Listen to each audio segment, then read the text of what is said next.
Aqui mais um painel regional, você sempre com a gente neste horário da 1h30 da tarde, acompanhando as personalidades, destaques aqui da nossa região metropolitana e do Brasil, que debatem, discutem e aprofundam junto com você os assuntos importantes, a pauta aqui da nossa região metropolitana e, claro, os temas de interesse nacional nestes dias turbulentos politicamente, não é? E na questão econômica que nós estamos vivendo já faz alguns meses, não é? Lembrando sempre, você participa com a gente, 30 14 52 81, à sua disposição, ligue para cá, envie aí a sua pergunta, o seu comentário, a sua opinião sobre os assuntos que a gente coloca em destaque e pelas redes sociais para a sua mensagem, facebook.com/painel regional TV. Sempre uma reprise às 8 da noite, de segunda a sexta-feira, e 2 encontros nos finais de semana no painel Weekend, sábado 3 da tarde e domingo às 5 da tarde. Conosco nesta edição, mais uma vez, aqui à minha esquerda, Antônio Carlos Banha Joaquim, o Banha, vereador do PMDB, ao lado do nosso Heraldo José dos Santos, e aqui à minha direita, também com muita satisfação, mais uma vez contando aqui com a participação importante do Vicente Cassione. Nesta abertura, sempre as manchetes, agora só do jornal, né? Não sei o que aconteceu, recebemos aqui fisicamente apenas o Gazeta de São Paulo, que você sabe é do grupo, mesmo grupo de comunicação do Diário do Litoral, o DL, o Gazeta, que está sempre diariamente, né, por todo o estado de São Paulo. O governo de São Paulo rompe contratos e obras na linha 4 do metrô. Essa é a manchete do Gazeta de São Paulo. Gestão Alckmin decidiu romper de vez os contratos com empreiteiras que estão construindo as 4 estações da linha 4 amarela do metrô de São Paulo. Obras não têm agora data para conclusão. Aqui o Gazeta para o Banha, para o Heraldo, e aqui o Vicente Cassione recebe também o jornal Gazeta de São Paulo. O Diário do Litoral é nosso parceiro, você pode acompanhar pelas redes sociais, pela internet, claro, a manchete Operação detém 106 pessoas e também na capa o assunto importante, os lançamentos caem mais de 60% aqui na cidade de Santos, na região, no que diz respeito à construção civil. Evidentemente, a economia está retraída, não é? Claro que os empresários acabam se retraindo também, isso é natural. E a gente cumprimenta e agradece aqui sempre as participações dos companheiros de mais uma edição do Painel Regional. Vereador Banha, prazer em recebê-lo. Tudo bem, né, vereador? Estamos a bordo. Boa tarde, Boturão. Boa tarde, doutor Cassione. Boa tarde, Heraldo. Boa tarde, Daniela.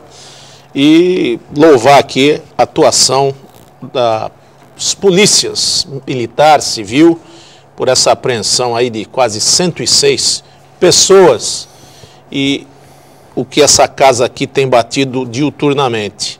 O crime organizado está instalado, está dentro da Baixada, está em todos os cantos do Brasil e não bastasse, Cassione, apreenderam ainda explosivos, dinamite e bastante arma de grosso calibre que eu jamais vi na mão de nenhum policial comum, nem militar, nem civil, nem da Polícia Federal, vi armas que foram apreendidas por esses policiais. Parabéns à polícia, e é isso que a gente quer ver todos os dias. Prender, autuar, se não tiver cadeia, deixa na porta do palácio do nosso querido governador Alckmin. Heraldo José dos Santos, tudo bem, Heraldo? O vereador quer entulhar lá o Morumbi com bandido, mas... Uma boa sugestão. Boa tarde, vereador. Boa tarde, Boturão, telespectador, professor Cassione e a querida Daniela. Muito bem. Vicente Cassione também conosco e mais essa edição do painel. Tudo bem, Cassione? Boa tarde, Boturão. Boa tarde a todos os amigos da mesa e aos caríssimos telespectadores. Lembrando sempre, você participa, 30 14 52 81, o telefone aqui do painel, facebook.com/painel regional TV para sua mensagem. Estamos online no site da TV Santa Cecília, o Santa Portal. Clique no ícone do painel regional e confira a gente em tempo real. Programa encerrado, você revê como preferir, não é? Ou o programa por inteiro, ou os trechos que julgar mais interessantes pelo YouTube, tá certo? Quem está sempre atenta à sua participação é a nossa produção aqui, mais uma vez com a gente aqui à minha direita, a Daniela Fiscarelli. Tudo bem, né, Daniela? Tudo, boa tarde a todos. Boa tarde a você de casa que está nos assistindo. Nosso Facebook já está aberto, esperando a sua participação com dúvidas, sugestões, opiniões. A nossa bancada do painel regional é democrática. E a produção também está te esperando através do telefone 30 14 52 81. Muito bem, assuntos não faltam para essa sexta-feira, último dia de julho, não é? A partir de amanhã entraremos no mês de agosto e o segundo semestre efetivamente começa. Porque o segundo semestre começa em julho, as férias escolares, não é? Recesso parlamentar e as coisas ficam mais amenas, né? Ou menos pesadas. Embora no país a gente não tenha visto muito isso, não. Tem um vídeo aí circulando pelas redes sociais, não é? Com o coordenador da Operação Lava Jato lá de Curitiba. Veja aí o que ele pede, veja aí o que ele diz e veja depois os nossos comentaristas aqui analisando a situação que está criada para ver se você concorda, se os companheiros aqui de bancada concordam e se isso pode melhorar em alguma forma, não é, o país que nós vivemos hoje. Acompanhe aí. Não? Não está pronto ainda? Tá bom. Então vamos na sequência aqui, depois a gente coloca o vídeo então com o coordenador, que pede na verdade 1,5 milhão de assinaturas a um documento para que se modifiquem as leis, já que há muita dificuldade, muito trabalho, não é, e pouca efetividade no que diz respeito a trazer de volta aos cofres públicos o dinheiro, a verba, tudo que é desviado por essas grandes empresas nessas obras gigantescas que a gente tem acompanhado aí. O Banha é legislador, sabe que não é fácil. O vídeo está no ponto agora? Então vamos ouvir aí. Depois a gente comenta com o Banha, o Cassione e o Heraldo também. Eu sou Deltan Dallagnol, coordenador da Lava Jato em Curitiba. Escândalos de corrupção envolvendo diferentes governos e partidos nos enchem de indignação. Anões do orçamento, propinoduto, sanguessuga, mensalão, Lava Jato. A corrupção sangra o nosso país. Apesar dos resultados já obtidos, é muito difícil punir os corruptos no Brasil. Precisamos mudar a legislação para garantir que esses criminosos sejam presos, permaneçam por mais tempo na cadeia e devolvam o dinheiro que desviaram da saúde, segurança e educação. Precisamos de 1,5 milhão de assinaturas para que essas ideias se tornem projeto de lei, assim como na ficha limpa. Se você, assim como eu, entende que está na hora de termos uma nova história, participe da campanha 10 medidas contra a corrupção. O juiz Sérgio Moro, os procuradores e delegados da Lava Jato já assinaram. Assine você também e colhe assinaturas. Acesse no link abaixo. A Lava Jato trouxe esperança, mas agora nós precisamos da sua ajuda. Vamos juntos construir um país mais justo. Aí está então, né, a participação pelas redes sociais desse coordenador, Deltan Dallagnol, né, um nome difícil de você compreender, né? Eu tive que ouvir umas 3, 4 vezes para poder decifrar. Coordenador da Lava Jato em Curitiba, então, dizendo que a Polícia Federal atua, não é? A Justiça também, mas a recuperação do dinheiro roubado, desviado, é cada vez mais complicada, cada vez mais difícil e, no final das contas, se vê pouca efetividade em tudo isso. Concorda, Heraldo? Concordo. Tem um projeto já, uma iniciativa do governo, né, para facilitar o reenvio desses recursos que estão lá fora ou que estariam lá fora. Agora, tudo parte principalmente das investigações. É preciso ter a certeza, né, da localização de que esses recursos existem realmente, estão em determinada conta fora do país, para que se traga. Não basta apenas uma lei que vai garantir isso, porque se fosse assim era muito simples, fazia-se uma lei anticorrupção e ninguém mais seria corrupto nesse país.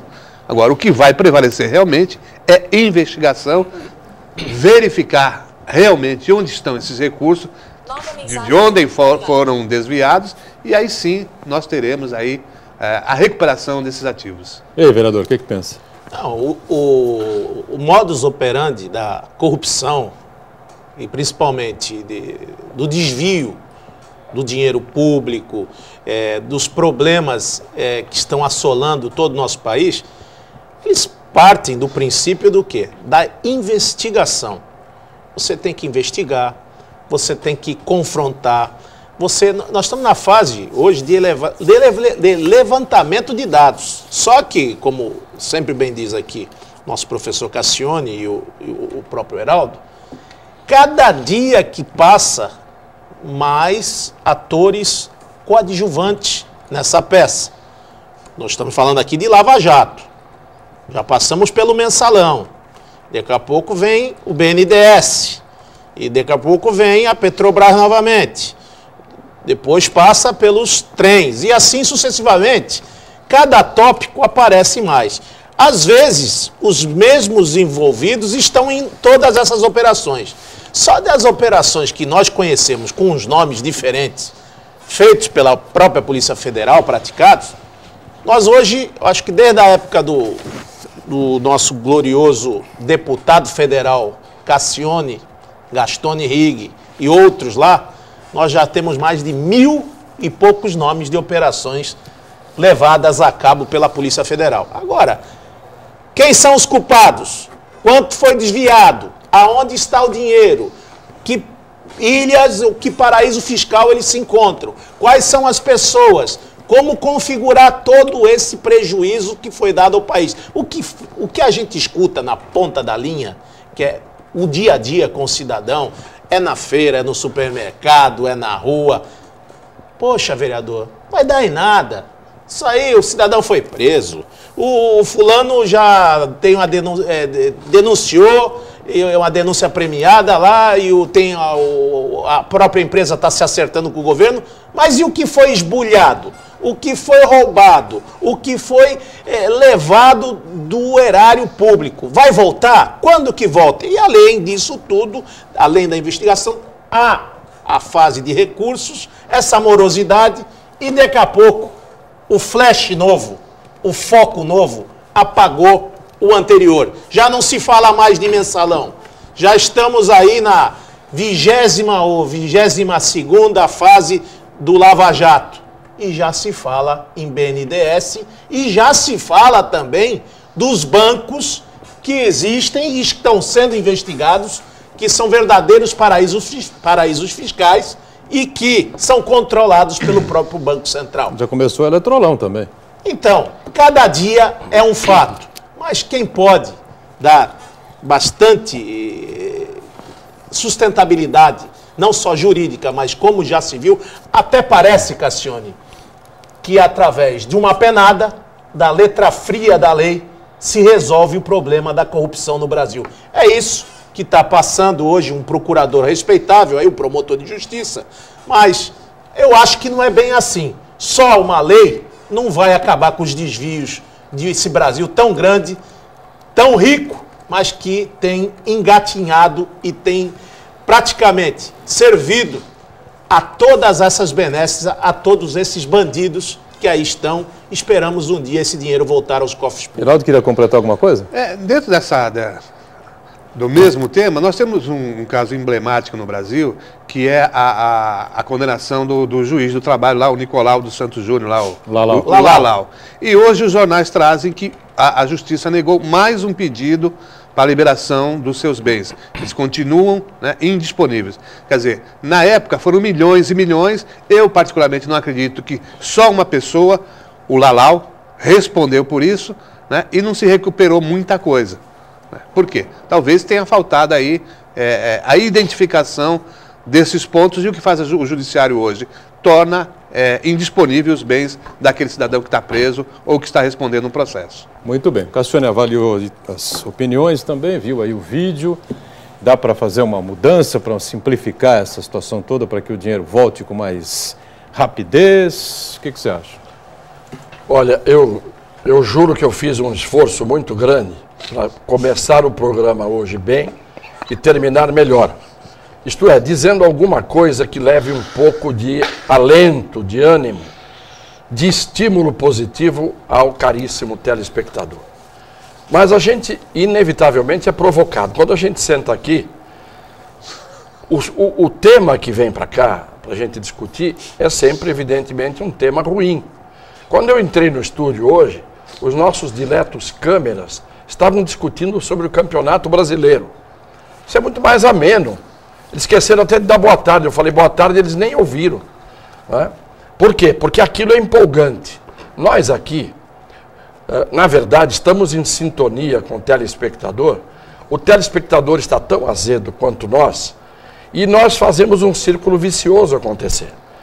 Nós falamos coisas desagradáveis, que os telespectadores, na verdade, querem ouvir, porque concordam, na grande maioria, conosco, salvo aqueles que estão nos assistindo no hospício, que esses acham que está tudo bom.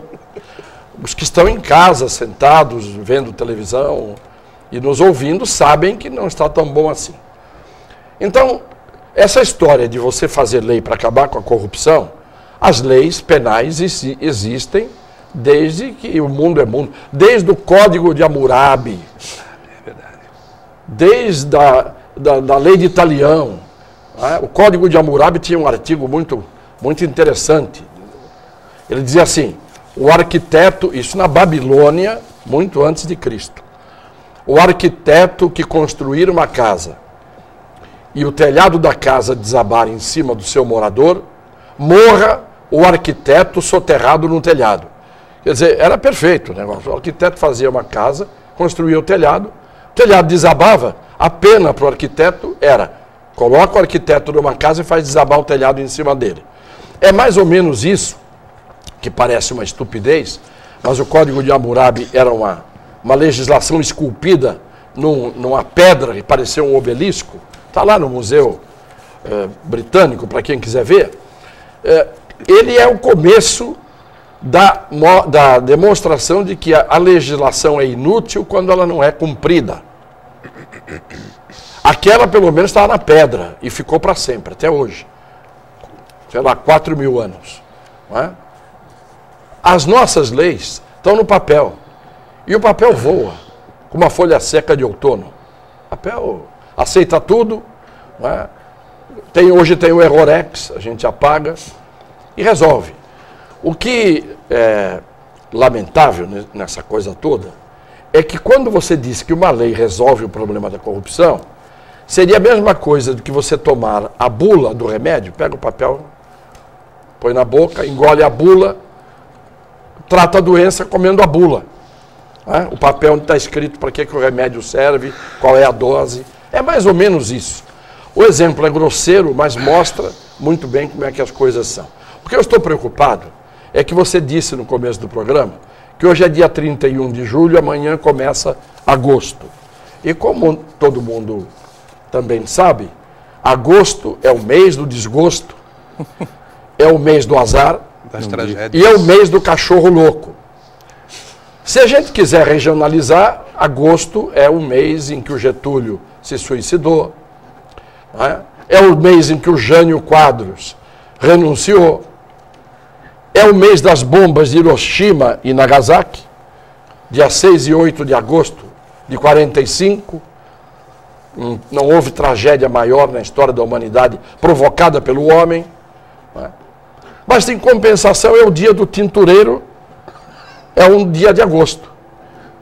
Embora o dia da injustiça seja o dia 23 de agosto. E eu digo que o dia da injustiça está errado, não é 23 de agosto. É do primeiro dia de janeiro ao último dia de dezembro de cada ano. Tem o 11 de agosto, que é o dia do pendura também, né? Que no fundo, era um dia agradável quando eu estudava direito. Hoje eu acho que era uma estupidez a gente entrar num restaurante e comer de graça em nome de ser estudante de direito.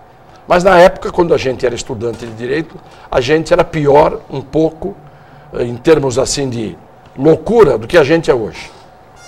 Quero dizer que, sendo o dia do tintureiro o mês de agosto, seria o caso de a gente ter um pouco mais de higienização no país a partir de agosto. Porque veja o que aconteceu com esse metrô de São Paulo paralisado. Por que paralisou a obra do metrô de São Paulo? Que já não andava. Que vinha de aditivo, de contrato aditivo para o telespectador que não sabe, o preço da obra são 2 bilhões, daí a pouco, não dá para fazer por 2, tem que ser 3. O governo recontrata, põe um aditivo, passa 3. 3 é muito, não dá, tem que ser 4, está dando prejuízo, então paga 4. Por que parou tudo? Porque as 3 empreiteiras que estavam fazendo a obra do metrô de São Paulo estão envolvidas até os olhos na Lava Jato. E, evidentemente, também no metrô de São Paulo, elas não deviam ter ficado limpinhas. Só fizeram sujeira nas outras obras. Então, antes que venha à tona coisa pior. E, com isso, o metrô de São Paulo vai ser inaugurado daqui a 123 anos. Que é isso? Caramba. Nós temos que sair para o primeiro intervalo, mas eu, antes de dar uma informação importante... E ali nesse contrato que o Cassiano está falando do metrô, tem problemas de prazos da entrega, a falta de cumprimento do cronograma das obras. A empresa que ganha, Cassiano, isso já é um círculo vicioso no país. A empresa que ganhou não é a empresa que está executando. Ela terceirizou e já quarteirizou. Ou seja, o coitadinho que está na obra já não recebe há 3 meses, cidadão já morreu, a família nem sabe que ele morreu, a qualidade da obra ficou a ver navios, porque não há um complemento, um desenho dessa obra, uma arquitetura dessa obra que vai acabar bem. Primeiro que a terceirização tinha que ser proibida. Quem ganhou a obra? Quem se habilitou na licitação? A empresa tal é competente? Tem homens, tem recursos humanos, tem recursos materiais, tem equipamento, tem tudo. Mas aí isso ela tá fazer no a script obra. do cartel, né? Sim, mas é claro. Terceiriza, depois quarteiriza e assim vai indo. Por quê? Porque a sacanagem é que, às vezes, quem se habilita não tem condição de dar conta. Porque ela está fazendo obra desde o Oiapoque ao Chuí. Então, é claro que ela tem que terceirizar. E aqui e a empresa escolhida para fazer a terceirização não tem competência. Passa para outra. Agora, tudo isto, aí sim, a lei deveria ser cumprida desde o começo, desde lá do início da licitação. Não pode terceirizar. Sem dúvida. Bom, antes do intervalo, informação importante da CT, se alguém quiser dar um corte aqui para o nosso Heraldo José dos Santos, pode ficar à vontade. Em virtude da ação do Coração, a CT contará com operadores de tráfego auxiliando a travessia das faixas de pedestres na orla da Praia de Santos, nas proximidades dessa ação que vai acontecer entre a Bernardino de Campos, na Praia de Santos, Avenida Bernardino de Campos, Canal 2, aí está o Heraldo, acompanhando atentamente, e o Canal 3, Avenida Washington Luiz. Campanha fará monitoramento. Veja a expressão fisionômica do Heraldo, enquanto o Boturão está falando. A companhia fará o monitoramento das vias e, caso necessário, a orla será bloqueada, que provavelmente vai acontecer, né? Porque uma multidão está sendo esperada, mais uma vez, para a Praia de Santos, não é? Estaremos lá acompanhando esse evento importante. Entre as avenidas Bernardino de Campos, como eu disse, e Washington Luiz, não é? A praia ali no sentido Zé Menino, Ponta da Praia. Para a realização, amor, né? É verdade, corações. Os coraçõezinhos estarão lá sendo distribuídos. Lógico. Um evento que une a cidade toda. Para a realização de caminhada em direção à igreja, não é, se houver necessidade, dependendo da ocupação da via, a Avenida Presidente Wilson poderá ser também bloqueada a partir do Canal 2, seguindo então a Avenida Vicente de Carvalho e Bartolomeu de Guzmão. Resumindo, vereador, esse ano foi bem escolhido, porque sempre foi na Praça Mauá. Sempre. Esse ano, em homenagem ao Heraldo, vai ser em frente à Igreja do Imbaré. Então o senhor pode ir lá. Há uma obra na Praça Mauá. Olha, sabe qual é o mantimento? A sorte. Não, a sorte o evento só não pode reclamar esse ano. Não, a sorte deles é que vai ser durante o dia, porque à noite, desde segunda-feira, aquilo ali tá um breu desgraçado, não dá nem para sair. Eu saio, porque eu tenho que levar o cachorro para passear. E ela te protege. Olha, vamos aproveitar então para sair para o intervalo. Só resumindo então, se você for circular pela Praia de Santos no domingo, vá a pé, porque o evento tem uma magnitude enorme, né? A participação popular é muito grande e você evidentemente vai ficar preso no trânsito. O intervalo, voltamos já já. Voltamos ao segundo bloco aqui do nosso painel regional com o Banha, vereador do PMDB de Santos, ali também ao lado dele o nosso Heraldo José dos Santos, Vicente Cassione também conosco, a Daniela Atenta já com participações dos nossos telespectadores. 3014-5281 pelas redes sociais facebook.com/painel regional TV. Sobre os temas que a gente discutiu, alguma participação, Daniela? Temos do Nelson Silva, da Astúrias. Ele está perguntando, ouvi informações que o 13º do aposentado foi cortado pela presidente. Isso é verdade? Além do fato que o INSS está em greve. Não, eu não tenho essa informação, acho que ninguém aqui tem essa informação. O que aconteceu foi que ela vetou o reajuste para quem ganha aposentadoria acima do salário mínimo, certo, senhor Heraldo? Nos mesmos modos de que é reajustado para quem ganha até o mínimo, que é a inflação do período e mais o PIB de 2 anos anteriores. Você já pensou se ela falasse isso durante a campanha? Que ela ia vetar isso?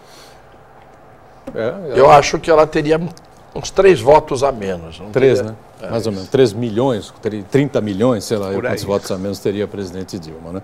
Mais alguém conosco, Daniel? Do Manuel Álvares Campo Grande. Foi sancionado pela presidente Dilma uma lei que é falta gravíssima em transitar no corredor de ônibus. Aí pergunto, se um ônibus estiver no ponto e outro ultrapassar pela esquerda, não deveria ser multado também? Bom, eu acho que sim, né, Banha? Com certeza, né? Não, e já existe, aqui nós vamos nos acostumar com essa ideia, porque até então não existia corredor de ônibus. Começamos agora com a João Pessoa, Conselheiro Nébias, alguns horários, e não vai ser... Ana Costa já tem, né? Tem horários, se foi para facilitar, foi uma via rápida, não tem o porquê o ônibus de trás ultrapassar o da frente. Não existe, não tem nexo. Mas às São vezes, horários. vereador, A não ser que quebre. Não, mas às vezes param 5, 6 ônibus no ponto. Aquele que vem atrás, ele não tem que parar naquele ponto. Ali não é parada para ele. Ele vai ter que sair fora do corredor. Aí vai começar a bagunça novamente. Mas vai ter que ter isso. Mas não pode porque esperar? Os pontos são seccionados. Por exemplo, aqui é para determinada linha. Por exemplo, o que vai lá para Cubatão não para necessariamente naquele ponto, para no da frente. Então, se parar 5, 6 ônibus, aquele que vem e ali não é o ponto dele, ele vai ter que sair para a esquerda para poder ultrapassar. E uma reclamação que está muito atinente, Cassione, é com relação à alteração que a CT já faz desde o começo do ano. Ah, isso aí... Porque era de 400, padrão, né? um era 400 metros, depois passou a 500, e hoje eles estão mudando, padronizando para 800 e 800 metros a parada de ônibus. Ou seja, nós poderíamos ter feito... Porque nós temos muito deficiente físico e idosos, que não vão se locomover esse espaço todo. A parada é obrigatória para o deficiente físico e para o idoso. Não tem parada em São Paulo. Já existe uma lei que o cidadão está no meio do caminho, deu sinal ao ônibus, ele para. Isso, à noite, então, aquela questão dos semáforos. Cassione, pô, há quantos anos tem escritório no centro? E esses semáforos parando no vermelho, no verde, o piscante amarelo foi uma briga muito grande com o prefeito Beto Mansur, porque não existia a questão do sistema piscante. O cidadão ia parar na Amador Bueno, ia parar meia-noite, 2 horas da manhã, em frente ao Palácio da Polícia, na General Câmara. Ele vai ser assaltado, vai parar em frente ao Morro do São Bento, vai entrar na entrada da cidade da Martins Fontes, na entrada da Anchieta. Então, tem que ter um pouco mais de bom senso. Eu acho que isso falta um pouco, né, Cassione? Eu estava pensando aqui que do mesmo jeito que nós estando numa avenida para poder fazer uma conversão, temos que pegar a faixa do ônibus, claro, eu estou numa avenida. Tem o corredor do ônibus, mas eu tenho que virar à direita. Eu vou entrar um pedaço no corredor do ônibus. O ônibus, em tese, poderia sair um pouco da sua faixa. Mas eu acho que não precisa, Heraldo. Sabe por quê? Mesmo que o ponto dele seja outro, o que ele ganha com o percurso livre de tempo, tem que deixar o ônibus no corredor dele. Senão vira bagunça. Porque aí ele já não vai passar só porque ele vai parar no ponto certo. Ele vai passar quando ele quiser. Então, se o ônibus já tem a faixa livre, e por isso ele anda mais e ganha mais tempo, ele tem que ficar no corredor dele, do mesmo jeito que nós, mesmo o corredor estando limpo, não temos o direito de andar no corredor deles, só quando vamos fazer uma conversão. Isso é o que eu acho. Mas eu estava pensando agora um pouco numa coisa que o Heraldo falou, que ele sai toda noite para levar o cachorro dele para passear. Os meus cachorros estão me levando a mim para passear. Também são 8, né? Eu estou na fase em que os cachorros é que me levam para passear. Portanto... Sobre uma questão que ficou no ar, é um pleito da classe dos taxistas. Eles também pleiteiam poder transitar na faixa do ônibus. Em São Paulo é assim, né? Eu não vejo nenhum problema. Os taxistas quando tem passageiro. Quando tem passageiro. Claro, evidentemente. Eu sou favorável. Mais alguém com a gente por enquanto? Aí, Daniel, Sim, do Custódio Fernandes. O que a mesa acha do abuso do governador Cláudio Lembo, que fez acordo com o PCC? Matéria noticiada em jornal. Bom, a gente primeiro tem que ressaltar que ele nega que tenha feito esse acordo com o PCC. Não é, Vicente Cassione? Não, ele negou que tenha feito um acordo, mas não negou que ele tenha feito o acordo. A reunião ele confirmou. Né? Ele fez a reunião. Ele só fez a reunião. Só. Na verdade, o acordo era o seguinte, o PCC falou assim, estão torturando o nosso grande imperador Marcola, no presídio onde ele está. E dizem, inclusive, que já o mataram.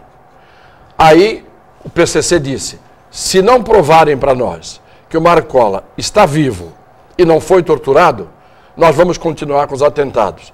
Aí foi uma delegação, uma comissão de frente, foi até o presídio, ouviu do Marcola a confissão de que ele estava são e salvo, e o PCC parou de fazer os atentados. Portanto, isso o Lembo não nega. E é isso exatamente que foi o acordo. Paramos se provarem, e eles provaram que não havia nada com o Marcola, que ele estava intacto. Pronto. Sem dúvida nenhuma. Eu fico aproveitando esse gancho da segurança pública, que é normalmente discutido e debatido aqui com profundidade, eu fiquei impressionado com esses números aqui do Datafolha. 62% da pesquisa realizada pelo Instituto disseram ter medo da PM. Isso é uma pesquisa nacional. Pesquisa feita com moradores de cidades com mais de 100 mil habitantes, né? As pessoas, em geral, dizem que têm medo de ser agredidas pelos policiais militares. Pesquisa encomendada pelo Fórum Brasileiro de Segurança Pública. Eu não conheço esse instituto, não sei se o Heraldo já ouviu falar alguma vez nesse instituto, já, né? E especialmente mulheres, as pessoas que moram no Nordeste do país e os negros, que se declararam com medo de agressões da polícia militar. Surpreendeu, Heraldo?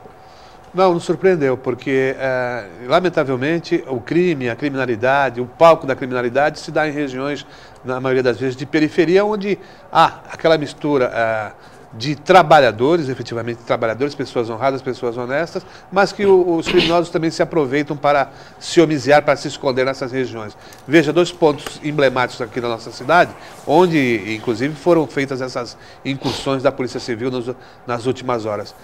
Vila dos Pescadores e Vila dos Criadores. A dos Criadores foi uma favela criada ao lado do lixão da Lemoa, que lá atrás, nos anos 90, já era para ter sido retirado aquele pessoal de lá, claro, e levado para, inclusive com elaboração de termo de ajustamento de conduta, tudo isso, e mais uma vez se prova que apenas compromissos assim no papel não dão efetividade a que aqueles moradores tenham realmente uma condição de vida melhor.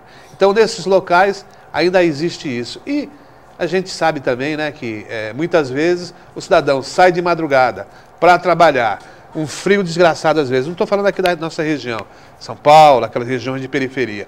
O sujeito põe um capuzinho na cabeça, parece um carro de polícia, para, tudo escuro, o que ele faz? Corre e muitas vezes é baleado. Então, daí esse medo, esse temor dessas pessoas com a polícia. E, de certa forma, tem uma certa razão também. A Polícia Militar, uma época, teve realmente uma imagem muito prejudicada aqui. Falando aqui da nossa cidade, da nossa região, lembra daquela morte daqueles 3 ou 4 rapazes na próxima Ilha Pochá, o pessoal da Cavalaria? Crime da Cavalaria. Crime da Cavalaria. Ficou realmente uma imagem muito ruim, muito negativa. E o Comando-Geral da PM destacou para cá o comandante Coronel Alberto Silveira. Houve uma aproximação maior com a sociedade, ele foi um grande comandante. Participava muito da mídia, e outros que o sucederam, né, mantiveram essa linha de conduta. E hoje em dia, não sei o que aconteceu, parece que é uma retração da PM de novo. Não, isso é uma exceção. Exceções, a regra não é exceção. Isso é uma exceção à regra. Há o desvio comum. Agora, a gente pode também citar ontem, Cassione, que o Fórum Nacional de Segurança Pública, ocorrido em Brasília, de cada 3 policiais, Cassione, 2 já tiveram algum companheiro morto, ferido. Então ninguém dá segurança se não tem a segurança. O policial já anda inseguro. A orientação dos comandos, e nesse fórum foi dito por um tenente-coronel ou por um coronel do Rio de Janeiro, para que os seus soldados não andassem fardados até o quartel, que trocassem as suas fardas dentro do quartel. E que nos seus varais não se lavassem, para não saber que ali morava guarda ou policial, que se lavasse a roupa dentro de casa, para que ninguém possa ver que ali mora um policial. Um absurdo, né? Então você vê, como é que esse cidadão pode estar seguro e se dentro de uma panaceia de irregularidades, de problemas habitacionais, de problemas sociais, problema de falta de efetivo, que o Estado tem, sabe que tem, não investe, a gente vê pelo próprio patrimônio da Polícia Civil e da Polícia Militar, hoje caídos, obsoletos, arcaicos, ainda imagina com as pessoas que fazem o policiamento. Então, de um lado, tem o esconderijo do malandro, que se investe dentro das periferias e se esconde lá, sendo lá um governador, um imperador daquela comunidade, porque o Estado não vai lá. E, por outro lado, você tem a ineficiência do Estado ao combater o crime e que torna inseguro os atos dos seus comandados. Olha, tem aquela polícia, Cassione, que só pega o que cai morto.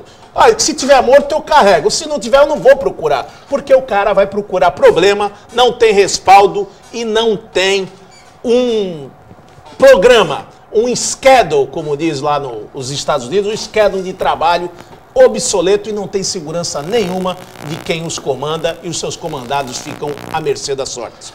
Vereador, nós tivemos aqui na região um delegado regional, o Geraldo Camargo, que ele dizia o seguinte: o grande desafio da polícia é saber distinguir o marginal daquela pessoa carente. E você tocou num assunto interessante, vereador, que problema habitacional. Veja, de muitas regiões de invasões, de ocupações, o que acontece? Quando se tem a determinação para desocupar essas áreas, quem é que manda para lá? Manda uma polícia militar e se faz uma operação de guerra. Então, essa imagem do temor e do medo acaba se acentuando cada vez mais em quem? Crianças e mulheres.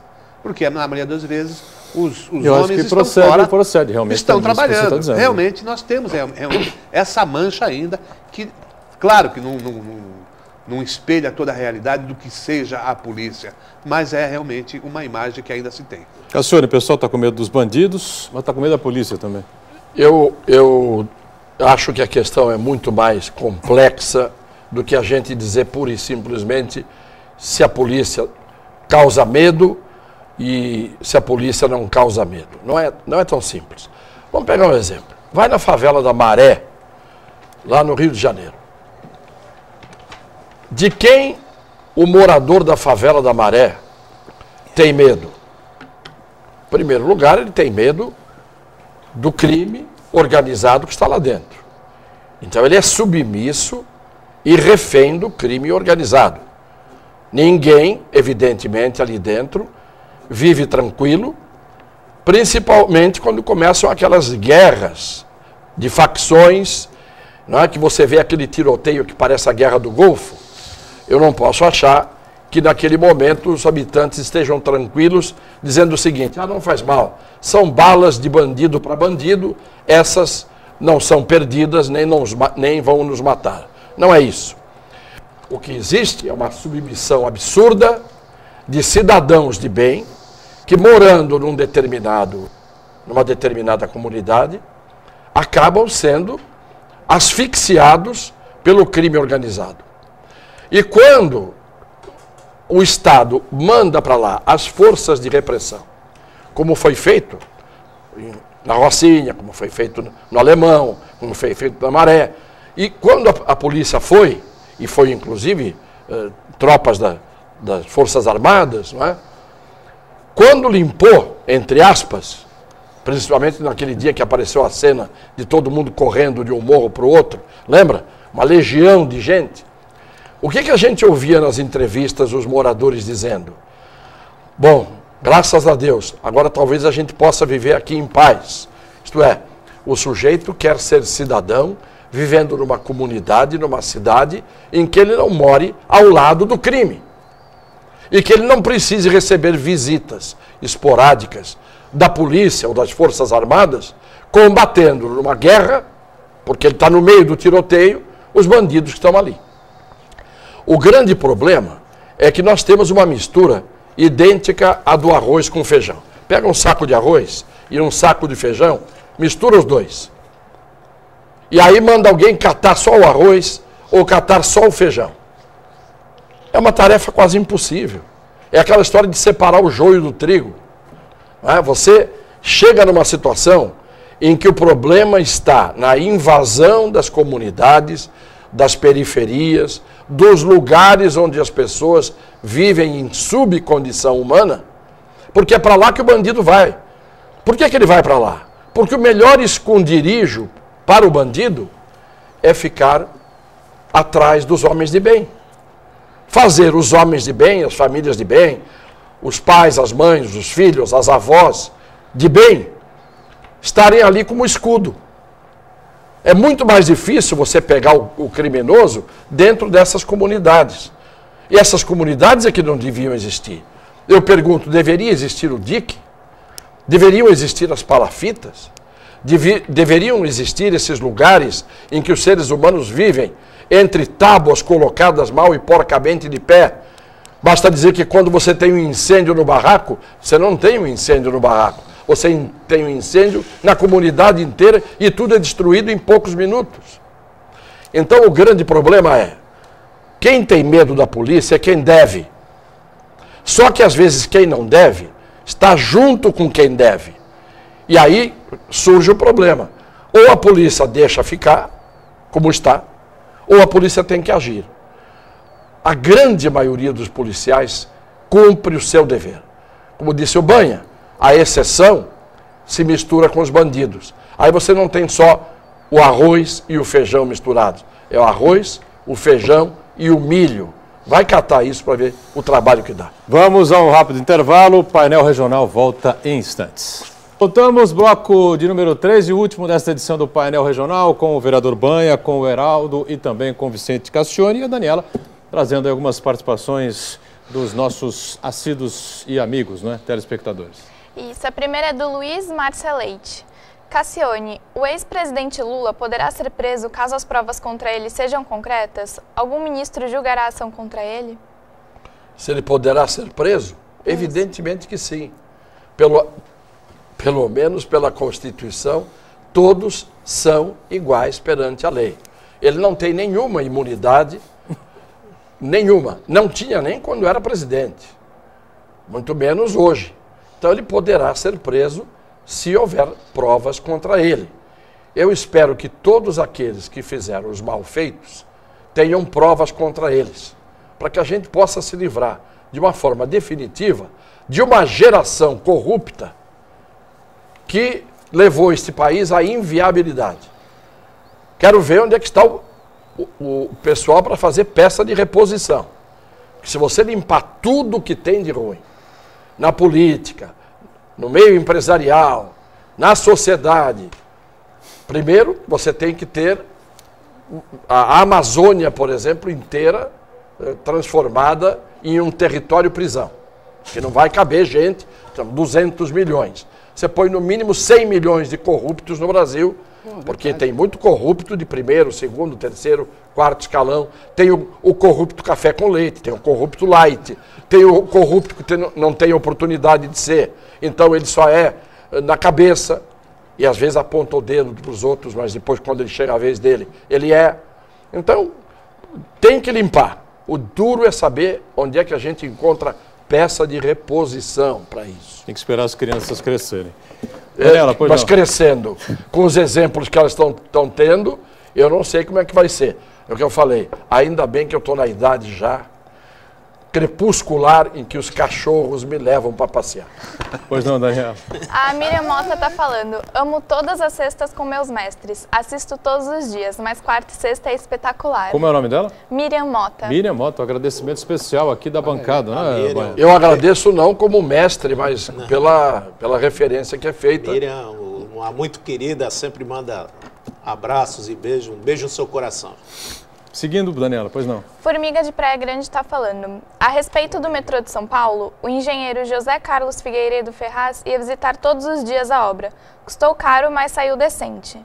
Agora, doutor Cassione, se minha casa foi invadida e estou morando na rua, o posto de saúde não me atende para eu poder receber insulina. O que preciso fazer?